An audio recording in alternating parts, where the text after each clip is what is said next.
ትሁቴ ልጅ እንግዲህ ሆስፒታል ገባች ማለት ነው። እንግዲህ አቶ ገዙ ልጅቱን አግቶ ያለ ምግብ ያለ ውሃ ሲያሰቃያት ነው የቆየው። እኔ ላስፈራራት እንጂ እንድትሞት አልፈልግም ማለት ጭራሽ ማለት ነው። እንግዲህ ልጅቷን ሰዎቹ ደውለው ልጅቷ በጣም ታማለች፣ ቶሎ ብለን የሆነ ነገር ካላደረግን ልጅቷ ትሞታለች ብለው አሉት ለአቶ ገዙ። አቶ ገዙ እንግዲህ ደንግጦ እና ምን ይሻላል ሲል ቶሎ ብላችሁ በፍጥነት አዲስ አበባ ይዛችኋት ነው።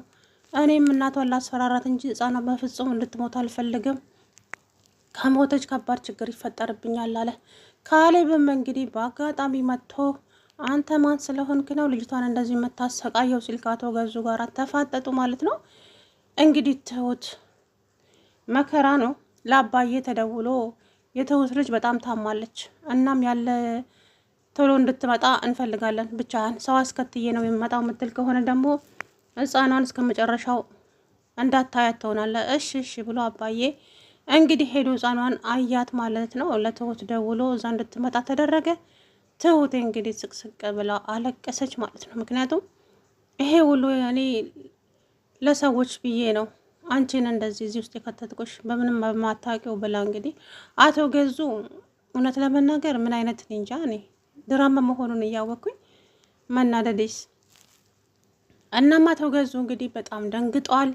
በጣም የሚይዘው ነው የጠፋበት። ምክንያቱም ህፃኗ ታማለች ሲባል ጉዴ ፈላ ነው ያለው። ምክንያቱም ህፃኗ ከሞተች ያው ወንጀለኛ ነው፣ በወንጀል ላይ ወንጀል ደግሞ እንግዲህ ያስባችሁታል። በጣም ብዙ ወንጀል አለበት። እሱም በጣም በብዙ ወንጀል የታጀበ ሰው ነው። ናትዬም እንግዲህ ከአባቱ ቢሮ ፋይሉን ወስዶ ነበረ። መቀመቅ የሚከተውን ፋይል ወስዷል ናቲ ማለት ነው። ከዛ በኋላ በጣም ደስ አለው። ያው እንዳያችሁት ከሆነ ፋይሉ ሲፈትሽ ፋይሉን ከደበቀው በኋላ ነው አባትየው የመጣው። ምን ትሰራለህ እዚህ ሲለው አይ ተደናገጠ። መጣው እንዴ ሄድኩ እንዴ እያለ አንተ ምን ትሰራለህ ቢሮ ውስጥ? የሆነ እኮ ነገር ልፈልግ። ምን አይነት ነገር? የእናቴን ሰርተፍኬት ልፈልግ መጥቼ ነው። እና እኔም ብጠይቀኝ እኔ አልሰጥህም እንዴ? አንተ መቼ ደህና መልስ ትመልሰልኝና ነው? ለዛ ብዬ ነው አባዬ። ቁልፉን ከየት አመጣ? እኔ ክፍቱን ያየሁት። ከዛ በኋላ እንግዲህ ስማ ሰርተፊኬቱ ሲቀጥል እዚህ የለም እና መጠየቅ ከፈለክ እኔን ጠይቀኝ። ሰርተፊኬቱ እቤት ነው፣ አስፈላጊ ከሆነም እሰጥሃለሁ። እሺ አባዬ ይቅርታ ግን ሳላስፈቅድህ ቢሮ ውስጥ በመግባቴ ብሎ ናቲሻ እንግዲህ እሰራላለሁ ብሎ እንግዲህ ከኋላ ሱሪ ውስጥ ደብቆት ነበረ ማለት ነው። ፋይሉን ይዞ ሄደ። ያንን ፋይል እንግዲህ ለፖሊሶቹ ሁሉንም ነገር አሳያቸው። ፖሊሶቹም ታዲያ ሁሉንም ነገር አወቁ ወንጀለኛ እንደሆነ። እናም ይሄ ብቻ ማስረጃ ሊሆን አይችልም፣ ሌላ ማስረጃ ታቀርባለህ ተባለ። ናቲ ማለት ምን አይነት ማስረጃ ሲላቸው ማስረጃው ምን ይመስልሃል? ምስክር፣ በዋናነት ምስክር ነው። ይሄ የሰጠህን መረጃ ከበቂ በላይ ነው፣ ነገር ግን ደግሞ ተጨማሪ ሰው ያስፈልጋል። ምስክር ዝም ብለን አይደለም ይህን ሰውዬ መያዝ የምንችለው። ስለዚህ መሰካሪዎቹ አዘጋጅና ና ወንጀለኛ ነው ብለው የሚመሰክሩበትን፣ ታዲያ ውሸት ምናምን አይደለም እውነቱን የሚመሰክሩ ናቸው የምንፈልገው ሲል፣ በፍጹም ውሸት የተባለ ነገር የለም። ለምን ዋሻለሁ? አባቴ እኮ ነው። በውሸት አባቴ ማሳሰር እፈልጋለሁ ስታስቡት፣ ግን አባቴ ስም ብቻ ነው፣ እውነተኛ አባት አይደለም። ምክንያቱም ማለት ወላጅ አባት አይደለም እንዴት ነው? ግን በእኔና በእናቴ ላይ በጣም ብዙ ብዙ ብዙ ግፍ ፈጽሞብናል። እሱ አልበቃ ብሎ ደግሞ እሷንም ልጇን አግቶባት ይኸው እያሰቃያት ይገኛል። ለምን ሲባል የእኛን ቤት ሚስጥር አወቅሽ፣ ሚስጥራችንን ለሰው ተናግረሻል ብሎ ልጇን ይዞባት ይኸው ልጇን እያሰቃየባት ነው። አሁን ልጇ በጣም ታማ ሆስፒታል ገብታለች ተባለ። እንግዲህ ዶክተር እንትኖቹም ፖሊሶቹም ይሄን ያክል ምን አይነት ሰው ቢሆን ነው አባት? ለማንኛውም እንመጣለን ከደቂቃዎች በኋላ፣ ግን አንተ እዛ እንድትኖር አንፈልግም። ምክንያቱም አንተ ከታየህ አንተን የጠቆምክብኝ ስለሚልህ አንተ ከዛ ጋር ዞር ማለት ትችላለህ። የቤትህን አድራሻ ስጠን ተባለ። ናትሻ የቤቱን አድራሻ ሰጣቸው። ከዛ በኋላም ፖሊሶቹ እንግዲህ መጥቶ መታወቂያውን ጉብ አድርጎ አሳየው። አቶ ገዙ እንደውም ምንም አይነት ፍራቻ የተባለ ነገር እንኳን አላደረበትም በሰዓቱ። አቶ ገዛኸኝ አይደለም የሚባለው? አዎ። እናም ለአንዳንድ ጥያቄዎች ይፈለጋሉና አብረውን መሄድ ይችላሉ። የት ነው የሚሄደው? ዝም ብሎ መሄድ አለ እንዴ? ከብት መስልሃለሁ እንዴ ስታስበኝ? እንዴት ነው ዝም ብዬ ካንተ ጋር ተከትዬ የሚሄደው? አቶ ገዛኸኝ ለምርመራ ስለሚፈለጉ ይሄዳሉ ወይስ ጉልበቴን እንዲጠቀም ያደርጉኛል? አልሄድም አልኩ እኮ ያለ ምንም ማስረጃ አንተን ተከትዬ የሚሄደውን ከብት አይደለሁም ማለት ሰውየው ምንም ሰው የማይፈራ ሰው አይደለም እና ማስረጃ አለን። ሲቀጥል ደግሞ አንተ ወንጀል እንደሰራህ ልብህ ያውቀዋል አይደለም? ምን አይነት ወንጀል ነው የምሰራው? እኔ ወንጀል አልሰራሁም ሰውዬ፣ ትልቅ ሰው ነኝ እኮ። ክብር የሚባል ነገር አለ። እውነት ክብር ታውቃለህ እንዴ? አቶ ገዙ ይቅርታ አለው። ከዛ በኋላ እንግዲህ ናቲሻ ሁሉንም ነገር ነግሯቸዋል። ፋይሉንም ሰጥቶታል። ከዛም አቶ ገዙ ቁጭ በል እስቲ ኢንስፔክተር እንነጋገር፣ ምንም የምንቀመጥበት ነገር የለም፣ ሰዓት ሄዷል፣ ይልቁንስ ተነሳ አለው። ከዛም ቁጭ በልና እንነጋገር ተባለ። ይኸውልህ እኔ ትልቅ ሰው ነኝ እንደምታይ፣ ስለዚህ የፈለከውን ያክል ገንዘብ ልስጥህ። እናም እባክህ ልጄ እኔን ወደዛ ወደ ምርመራሙና አትውሰደኝ፣ የፈለከውን ገንዘብ ጠይቀኝ። አቶ ገዙ ገንዘብ ነው ያልከው? ስንት ገንዘብ ትሰጠኛለህ? ስንት ብር? የፈለከውን ያክል ጠይቀኝ። 3 ሚሊዮን፣ 4 ሚሊዮን ስንት ትሰጠኛለህ? ይሄማ በዛ ልጄ፣ እንዴ እንደዚህማ አይሆንም። ሲጀመር አለው ፖሊሱ እንግዲህ አውቃለሁ አሁን ላይ ሙስና የሚባል ነገር አለ። ያ ግን ለኔ ጋር አይሰራም። እኛ የምንሰራው ለሀቅና ለተበደሉትን ሰዎች እውነታቸውን ለማውጣት ነው። በገንዘብ ትላለህ? ተነስ አለው።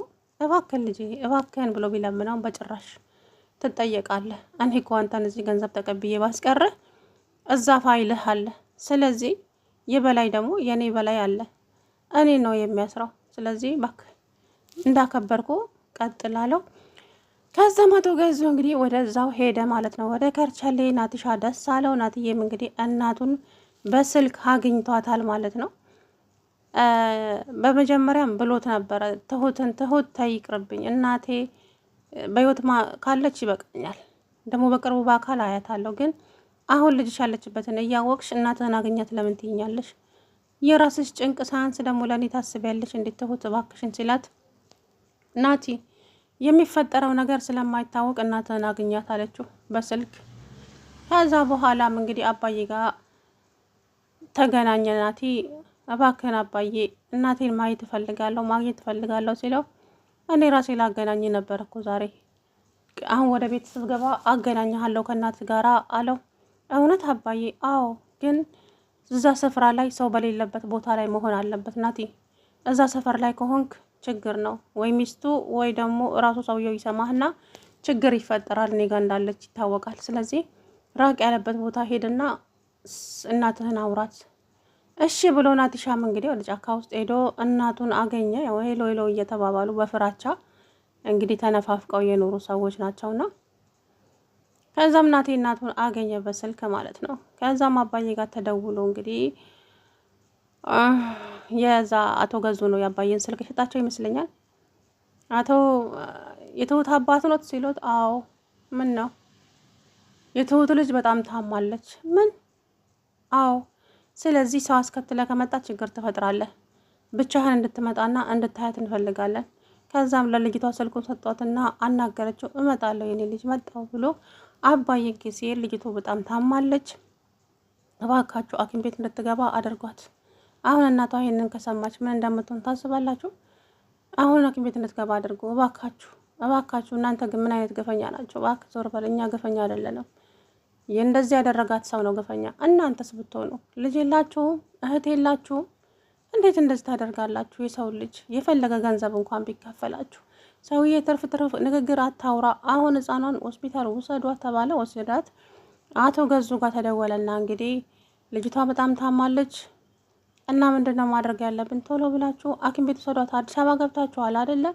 ሐኪም ቤት ውሰዷት፣ እኔ እመጣለሁ ብሎ እንግዲህ አቶ ገዙ ለራሱ ከርቸሌ መሄዱን አላወቀ። ስልኩን እንደዘጋው እንግዲህ ፖሊሱ መጥቶ በር አንኳኳ። በሩን ሲከፈት እንግዲህ ኢንስፔክተር እባላለሁ ብሎ መታወቂያውን አሳየው። ከዛም አቶ ገዙ ኧረ እንደው በአክብሮት ግባ ወደ ቤት አለው እኮ ምን ሊያደርገው እንደሆነ እኔ እንጃ።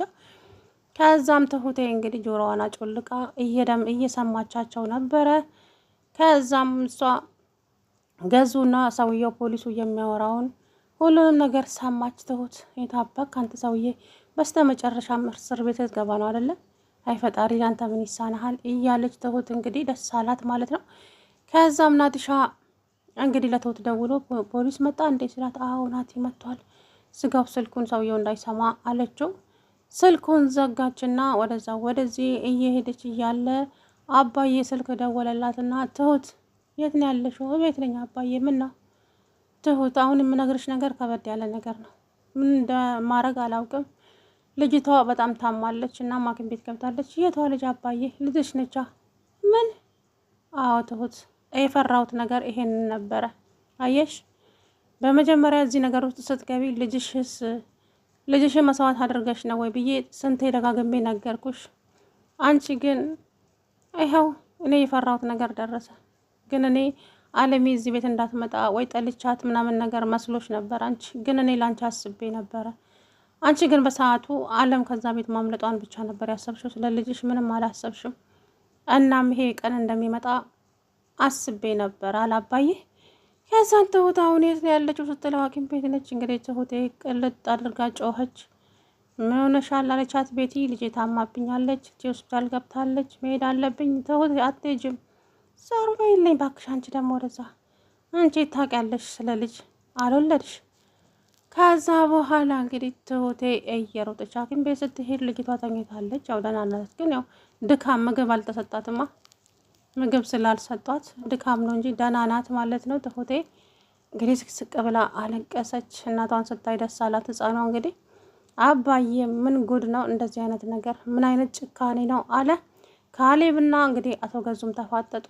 እንዴት ሰው የላትም ብለህ ነው እንዴ እንደዚህ የምታደርገው ሲል እንግዲህ ያዙ ይልቀቁኛል ማለት ነው። ሰላም ውድና የተከበራችሁ የተስፋ ቻናል ቤተሰቦች እንዴት ናችሁ? አለው ደህና ነኝ። እንግዲህ ትሁቴ ልጇ ሆስፒታል ገብታለች ተባለ፣ ታማለች። እንግዲህ ልጇን አሞባታል። አቶ ገዙ ጋር ደውለው ልጅቷ በጣም ታማለች፣ ምን ማድረግ እንዳለብን አናውቅም፣ ቶሎ ብለህ የሆነ ነገር አድርግ እንጂ ልጅቷን አሟታል ሲባል እንግዲህ አቶ ገዙ ሱሪው ላይ መልቀቅ ብቻ ነው የቀራው። በጣም ደንግጧል ማለት ነው። ይሄው ነው እንግዲህ ችግር